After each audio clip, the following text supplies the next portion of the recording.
लद्दाख में पिछले 2 महीनों से -10 डिग्री सेल्सियस तक के कम टेम्परेचर में प्रोटेस्ट हो रहे हैं और इन प्रोटेस्ट में महिलाएं, बुजुर्ग, रिटायर्ड आर्मी पर्सनल्स और युवा भी शामिल हैं। इन प्रोटेस्ट को लीड कर रहे हैं सोनम वांगचुक, जो एक इंजीनियर, इनोवेटर और एजुकेशन रिफॉर्मिस्ट हैं। ये वही हैं जिन पर 3 इडियट्स मूवी बनी थी। इन्होंने भी इन प्रोटेस्ट में 21 डेज का क्लाइमेट फास्ट रखा था।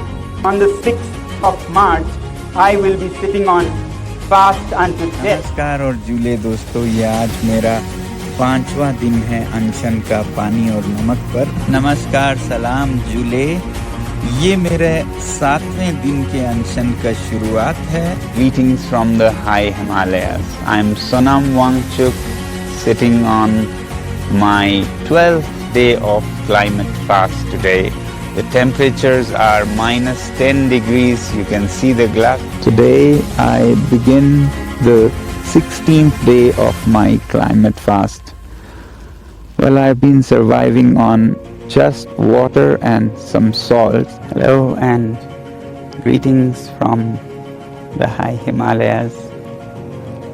This is my 20th day of hunger fast on water and salt, and today some 3,000 people are fasting with me at this Martyrs Memorial Park. सरकार का अभी तक इन प्रोटेस्ट पर कुछ भी जवाब नहीं आया है। आइए देखते हैं ये प्रोटेस्ट क्यों हो रहे हैं। जब हम ये कह रहे थे कि हम बॉर्डर की तरफ मार्च करेंगे, तो कई लोगों ने हमें भी आप देशद्रोही हैं ऐसा कहा। तो मैं कहता हूँ, हाँ, हम आह भी भर लें तो हो जाते हैं बदनाम, वो कत्ल भी करें तो चर्चा नहीं होता।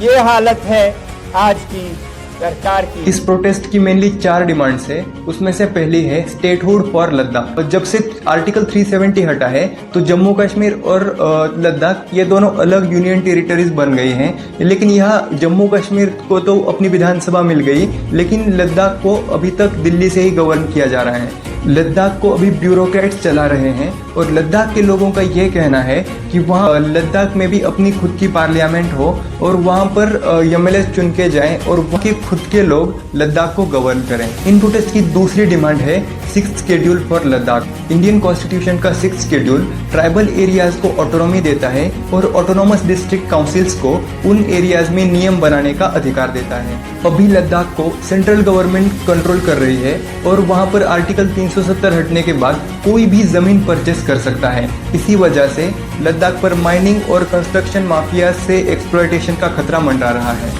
और इसी सब के बीच लद्दाख की इकोलॉजी खतरे में है।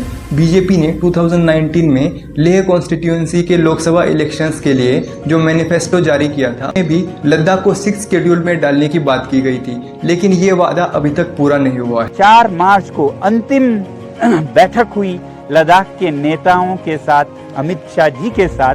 तो उन्होंने क्या कहा?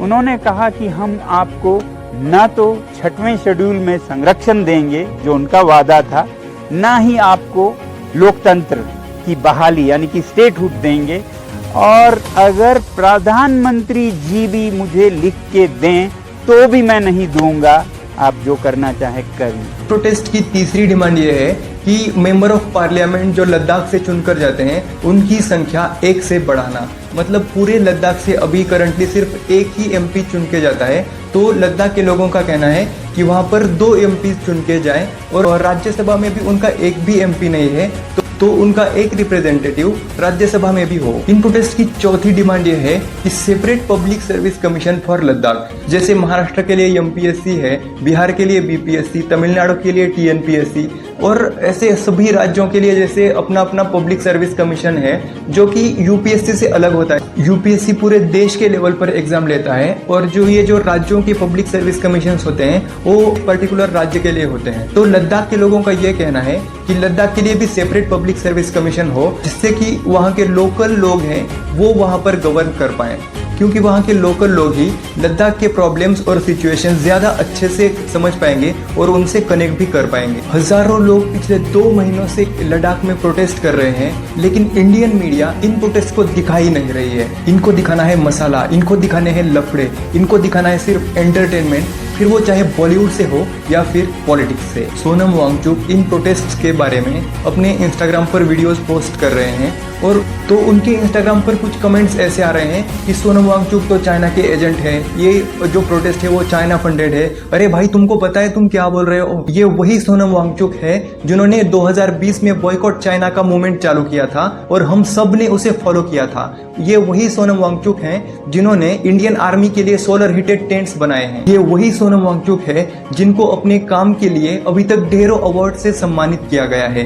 तुमने जितना देश के लिए किया है ना, उससे कई ज्यादा ये देश के लिए कर चुके हैं। हम पे जो जुल्म हो रहा है, हमारे सर कट रहे हैं, हम आह करें तो देशद्रोही बन रहे हैं। जो 4000 स्क्वायर किलोमीटर चीनियों को सौंप दे, चर्चा नहीं है। और कुछ कमेंट्स तो ऐसे आ रहे थे कि ये जो प्रोटेस्ट हैं वो इलेक्शंस के ठीक पहले क्यों? अरे भाई 2-3 साल पहले भी प्रोटेस्ट हो रहे थे, तब तो इलेक्शन नहीं थे। यहाँ बात पॉलिटिक्स की नहीं है, बात है लद्दाख के इकोलॉजी की, बात है लद्दाख के बायोडाइवर्सिटी की, बात है लद्दाखियों के हक की और बात है माइनिंग माफियाज को लद्दाख जैसे सेंसिटिव और सुंदर एरियाज से दूर रखने की। देखिए साहब, मेरा सिर्फ कहना ये है, Ladakh is a hyper sensitive state, hyper sensitive area है। चीन का खतरा बढ़ रहा है सबसे ज्यादा वहां लद्दाख पे, राइट। और ऐसे में अगर इतनी अनहैप्पीनेस लद्दाख के लोगों में हो कि वो फास्टिंग के ऊपर आ गए, और वो सोनम वांगचुक जैसे, वो मतलब कोई फटीचर नहीं है, सड़क छाप नहीं है, गुंडा जो कि बोलना शुरू किया है पॉपुलैरिटी के लिए, बड़ा जाना एजुकेशनिस्ट है, बहुत ही रिस्पेक्टेड सिटीजन है भारतवर्ष का। तो अगर वो ऐसा कह रहा है तो हमको तो तवज्जो देनी पड़ेगी, उसको ब्लैकआउट की न्यूज से ही ब्लैकआउट कर दें।